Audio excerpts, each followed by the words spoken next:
What does it mean to say a film is surreal? André Breton, one of the founding fathers of surrealism, said to resolve the previously contradictory conditions of dream and reality into an absolute reality. Surrealism is life and death, the real and the imagined, past and future. The film is largely made up of close-ups like these, shot in a 4.3 aspect ratio, with characters looking directly into the camera like that of a portrait. Film theorist Bella Balaz suggested that the film close-up is a formalist convention, as it is what separates cinema from theatre.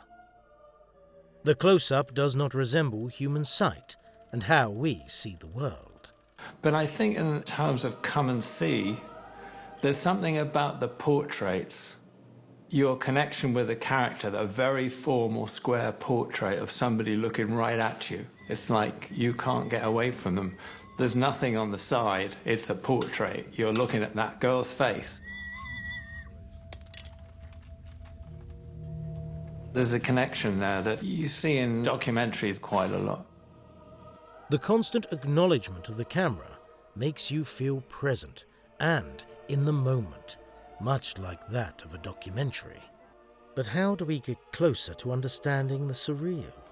Klimov explores this by constantly making a point about the construction of reality, with scenes like these.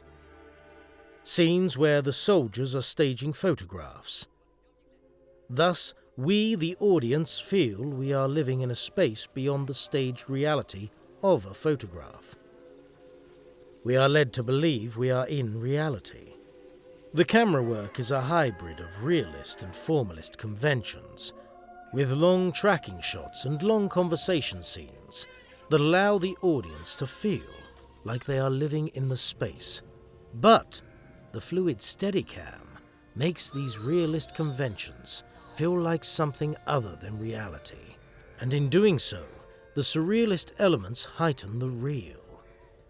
Klimov uses split diopter shots like these to further this perspective. But again, the atmosphere of this reality is textured in a variety of ways that makes the world look like a dream. The minute details further that surreal world. Klimov may be asking, how do you portray the surreal nature of living in a war zone in a realistic way? In this scene, he uses archival footage of Nazi Germany to further explore this. He is reinforcing the historical facts through documentary conventions and juxtaposing it with formalist close-ups like this. There is no way to accurately portray war through realist conventions, because barbaric acts of war do not feel familiar, recognizable, or comprehensible. The film is solely about the war, its perpetrators, its victims, and the effects we leave on one another through the evil we are capable of. The horror is something you imagine right until the end, when obviously you see the real footage, and then Klimov is basically saying, I could have shown you something much worse. This is the reality. What you've seen is nothing. The film ends with a long tracking shot of Flyora meeting back up with his platoon. As the Steadicam follows the group, Flyora begins to get lost in the crowd.